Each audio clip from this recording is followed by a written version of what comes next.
بسم اللہ الرحمن الرحیم۔ السلام علیکم۔ رزق کی 10 کنجیاں۔ ناظرین اکرام، یہ 10 عمل کریں پھر دیکھیں رزق میں کتنی برکت ہوگی۔ اللہ وہاں سے رزق دے گا جہاں سے گمان بھی نہ ہوگا۔ ہم سب رزق میں وسعت اور برکت کی خواہش تو رکھتے ہیں، مگر قرآن و حدیث کی روشنی میں رزق کی وسعت کے اسباب سے ناواقف ہیں۔ صرف دنیاوی جدوجہد، محنت اور کوشش پر انحصار کر لیتے ہیں۔ لہٰذا قرآن و حدیث کی روشنی میں رزق کی وسعت اور برکت کے چند اسباب بیان کر رہا ہوں۔ اگر ہم دنیاوی جدوجہد کے ساتھ ان اسباب کو بھی اختیار کر لیں تو اللہ تعالیٰ ہمارے رزق میں کشیدگی اور برکت عطا فرمائے گا انشاءاللہ، جو ہر شخص کی خواہش ہے۔ اللہ کے نبی حضرت نوح علیہ السلام کی وفات کا وقت جب قریب آیا تو انہوں نے اپنے بیٹے سے فرمایا، سبحان اللہ و بحمدی، پاک ہے اللہ اپنی تعریف کے ساتھ، کا ورد کرتے رہنا کہ یہ ہر چیز کی نماز ہے اور اس کے ذریعے مخلوق کو رزق ملتا ہے۔ ایک شخص آپ صلی اللہ علیہ وسلم کے پاس آیا اور اس نے کہا، اے اللہ کے رسول صلی اللہ علیہ وسلم، جب میں اپنے رب سے دعا کروں تو کیا کہا کروں؟ تو آپ صلی اللہ علیہ وسلم نے فرمایا کہ کہو، اللہم اغفر لی ورحمنی واہدنی وعافینی وارزقنی، مجھ پر رحم فرما، مجھے عافیت دے اور مجھے رزق عطا فرما۔ اس کے بعد آپ صلی اللہ علیہ وسلم نے انگوٹھے کو نکال کر باقی 4 انگلیوں کو بند کر کے فرمایا، یہ چیزیں تمہاری دنیا و آخرت کو جمع کرنے والی ہیں۔ ناظرین اکرام، استغفار کا تیسرا وظیفہ، یہ وظیفہ کرنے سے اللہ تعالیٰ کثرت سے آپ کو رزق عطا فرمائے گا۔ استغفار و توبہ، اللہ تعالیٰ سے گناہوں کی معافی مانگنا۔ اللہ تعالیٰ قرآن کریم میں حضرت نوح علیہ السلام کو متعلق فرماتا ہے کہ انہوں نے اپنی قوم سے کہا، پس میں نے کہا اپنے پروردگار کے سے گناہوں کی معافی کی طلب کرو، بے شک وہ بڑا بخشنے والا ہے۔ آسمانوں سے تم پر مسلسل بارش برسائے گا، تمہارے مالوں اور اولاد میں اضافہ کرے گا، تمہارے لیے باغ اور نہریں بنائے گا۔ رسول اللہ صلی اللہ علیہ وسلم نے فرمایا، جس نے کثرت سے اللہ تعالیٰ سے اپنے گناہوں کی معافی طلب کی، اللہ تعالیٰ اس کو ہر غم سے نجات دیں گے، ہر مشکل سے نکال دیں گے اور اس کو وہاں سے رزق مہیا فرمائیں گے جہاں سے اس کا وہم و گمان بھی نہ ہوگا۔ ناظرین اکرام، استغفار میں اس کا جو اہم صیغہ ہے استغفر اللہ ہے۔ اس کے بعد استغفر اللہ واتوب الیہ، یہ بھی حضور صلی اللہ علیہ وسلم کی کثرت کی دعا ہے، یہ بھی کیا کریں۔ رزق میں برکت کے لیے فرامین مصطفیٰ صلی اللہ علیہ وسلم ہے کہ جو شخص ہر رات میں سورۃ واقعہ پڑھے گا اس کو کبھی فاقہ نہ ہوگا۔ اس کے بعد جس نے استغفار کو اپنے اوپر لازم کر لیا، اللہ عز و جل اس کی ہر پریشانی دور فرمائے گا اور ہر تنگی سے اسے راحت عطا فرمائے گا اور اسے ایسی جگہ سے رزق عطا فرمائے گا جہاں سے اسے گمان بھی نہ ہوگا۔ اس کے بعد تیسرا جو فرامین مصطفیٰ صلی اللہ علیہ وسلم ہے کہ کیا میں تمہیں وہ چیز نہ بتاؤں جو تمہیں تمہارے دشمن سے نجات دے اور تمہارے رزق وسیع کر دے۔ رات دن اللہ تعالیٰ سے دعا مانگتے رہو، دعا مومن کا ہتھیار ہے۔ ناظرین اکرام، 5واں خاص عمل یہ بھی سن لیجئے کہ اللہ تعالیٰ قرآن کریم میں فرماتا ہے، اور تم لوگ اللہ کی راہ میں جو خرچ کرو وہ اس کا بدلہ دے گا اور وہ بہترین رزق دینے والا ہے۔ احادیث کی روشنی میں علماء کرام نے فرمایا ہے کہ اللہ کی راہ میں خرچ کرنے کا بدلہ دنیا اور آخرت دونوں جہاں میں ملے گا۔ دنیا میں بدلہ مختلف شکلوں میں ملے گا، جس میں ایک شکل رزق کی کشیدگی ہے۔ رسول اللہ صلی اللہ علیہ وسلم نے ارشاد فرمایا، اللہ تعالیٰ نے ارشاد فرمایا، اے آدم کی اولاد، تو خرچ کر، میں تجھ پر خرچ کروں گا۔ جو چاہتا ہو کہ اس کے رزق میں فراغی ہو اور اس کی عمر درازی ہو تو وہ صلہ رحمی اختیار کر لے۔ ناظرین اکرام، حضرت علی بن ابی طالب سے روایت ہے کہ رسول اللہ صلی اللہ علیہ وسلم نے فرمایا، جسے درازی عمر، وسعت رزق اور بری موت سے چھٹکارا پانے کی خواہش ہو، اسے اللہ سے ڈرنا چاہیے اور رشتہ داروں کے ساتھ حسن سلوک کرنا چاہیے۔ عمل صدقہ دینا ہے۔ صدقہ دینے سے آپ کے رزق میں اضافہ ہوتا ہے۔ دوسروں پر خرچ کرنا مطلب اپنی حلال کمائی سے صدقہ دینا، اس سے بھی آپ کی کمائی میں اضافہ ہوگا اور برکت ہوگی۔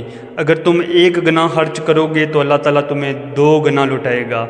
آئیے جانتے ہیں کون سے لوگ ہیں جن پر خرچ کرنا چاہیے۔ سورۃ البقرہ میں ہے کہ انات کے اصل مستحق وہ حاجات مند ہیں جو اللہ کی راہ میں اپنے ایسے گھر گئے ہیں کہ زمین میں دوڑ دھوپ نہیں کر سکتے۔ بے خبر آدمی ان کی خودداری دیکھ کر انہیں غنی خیال کرتا ہے۔ تم ان کو ان کے چہروں سے پہچان سکتے ہو، وہ لوگوں سے لپٹ کر نہیں مانگتے۔ جو تم خرچ کرو گے اللہ اس کو جانتا ہے۔ حضرت ابو ہریرہ روایت کرتے ہیں کہ نبی کریم صلی اللہ علیہ وسلم نے ارشاد فرمایا، حضرت بلال سے فرمایا کہ اے بلال خرچ کرو اور عرش والے سے افلاس کا خوف نہ کرو۔ کمزور لوگوں کی وجہ سے رزق ملنا۔ حضرت ابو الدرداء سے روایت ہے کہ رسول اللہ صلی اللہ علیہ وسلم نے فرمایا کہ تم لوگ میری رضا اپنے کمزوروں کے اندر تلاش کرو، کیونکہ تمہیں کمزوروں کی وجہ سے رزق ملتا ہے اور تمہاری مدد کی جاتی ہے۔ ناظرین کرام، 9واں خاص عمل بیوی کے لیے نفقہ میں فراغی۔ رسول اللہ صلی اللہ علیہ وسلم نے فرمایا کہ عورتوں کے بارے میں اللہ سے ڈرو، کیونکہ وہ تمہاری قید میں ہیں۔ تم نے انہیں اللہ کے عہد و پیمان کے ساتھ حاصل کیا ہے اور اللہ کے کلمے کے ساتھ تم نے ان کی شرمگاہوں کو حلال بنایا ہے، لہذا تم ان کے لیے لباس اور نفقہ کی فراغی رکھو تاکہ اللہ تمہارے لیے رزقوں میں فراغی دے اور تمہارے لیے عمروں میں برکت عطا فرمائے۔ جو تم چاہو گے اللہ تعالیٰ تمہارے لیے کر دے گا۔ صبح سویرے کام شروع کرنا۔ نبی کریم صلی اللہ علیہ وسلم نے ارشاد فرمایا، رزق کی تلاش حلال کمائی کے لیے صبح سویرے ہی چلا جائے، کیونکہ کاموں میں برکت اور کشیدگی ہوتی ہے، یعنی صبح سویرے حلال کمائی کرنے سے رزق میں برکت پڑتی ہے۔ نبی کریم صلی اللہ علیہ وسلم نے دعا بھی کی، اے اللہ میری امت کی صبح میں برکت عطا فرما۔ حضرت ام سلمہ رضی اللہ تعالیٰ عنہ سے روایت ہے کہ جب آپ نماز فجر سے سلام پھیرتے تو یہ دعا پڑھتے، اللہم انی اسألک علما نافعا ورزقا طیبا وعملا متقبلا۔ ناظرین کرام، ہمیں یہ بھی جاننے کی کوشش کرنی چاہیے کہ اللہ تعالیٰ نے امیر اور غریب کا فرق کیوں رکھا ہے۔ اگر اللہ اپنے سب بندوں کے لیے رزق وسیع کر دیتا تو ضرور وہ زمین میں فساد پھیلاتے، لیکن اللہ اندازہ سے جتنا چاہتا ہے اتارتا ہے، بے شک وہ اپنے بندوں سے خبردار دیکھ رہا ہے۔ حضرت عمر فاروق رضی اللہ عنہ سے روایت ہے کہ نبی اکرم صلی اللہ علیہ وسلم نے ارشاد فرمایا، اللہ تعالیٰ فرماتا ہے میرے بعض مومن بندے ایسے ہیں کہ مالداری ان کے ایمان کی قوت کا باعث ہے، اگر میں انہیں فقیر محتاج کر دوں تو ان کے عقیدے فاسد ہو جائیں، اور بعض بندے ایسے ہیں کہ تنگی اور محتاجی ان کے ایمان کی قوت کا باعث ہے، اگر میں انہیں غنی مالدار کر دوں تو ان کے عقیدے خراب ہو جائیں۔ ناظرین کرام، یہ بات ہمیں سمجھنی چاہیے، لہذا جسے رزق میں تنگی کا سامنا ہے وہ یہ نہ سوچے کہ بلا فلاں شخص کو اتنا مال ملا ہے، فلاں کو اتنی دولت عطا ہوئی، جبکہ میں رزق کے معاملے میں تنگیوں کا سامنا کر رہا ہوں، بلکہ اسے اس بات پر غور کرنا چاہیے کہ رزق تھوڑا ملنے میں میری ہی بھلائی ہوگی، کیونکہ جس چیز میں میری بھلائی ہے اسے میرا رب عز و جل بہتر جانتا ہے، اور چونکہ رزق دینے والا بھی وہی ہے، اس لیے اس معاملے میں بارگاہ سے مجھے دوسروں کے مقابلے میں کم رزق ملنے میں یقیناً میری دنیا اور آخرت کا بھلا ہوگا، اور اسی میں میرے ایمان کی قیمتی ترین دولت کی حفاظت کا سامان ہوگا، کیونکہ ہو سکتا ہے کہ دولت ملنے کے بعد میرا دل بدل جائے اور میں اللہ تعالیٰ کی نافرمانیوں میں مبتلا ہو کر اپنے ایمان کی دولت کو ضائع کر دوں اور قیامت کے دن جہنم کے دردناک عذاب میں ہمیشہ کے لیے وہاں پر جلتا رہوں۔ ناظرین کرام، یہ حقیقت ہے اور قرآن پاک سے ثابت ہے کہ آج کل آپ دیکھ لیں کہ رزق کی تلاش کے لیے لوگ کہاں کہاں بھٹک رہے ہیں، اور ایون کہ وہ نماز بھی چھوڑ رہے ہیں، ذکر اللہ بھی چھوڑ رہے ہیں۔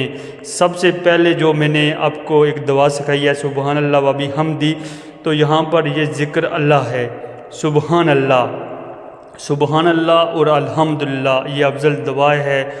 الحمدللہ جو ہے یہ افضل دعا ہے، لا الہ الا اللہ یہ افضل ذکر ہے۔ ان ذکروں کو ہم نے چھوڑ دیا ہے، اس وجہ سے آج ہم غافل ہیں، آج ہم تنگی اور پریشانیوں کا سامنا کر رہے ہیں۔ اللہ تعالیٰ عمل کی توفیق عطا فرمائے، آمین۔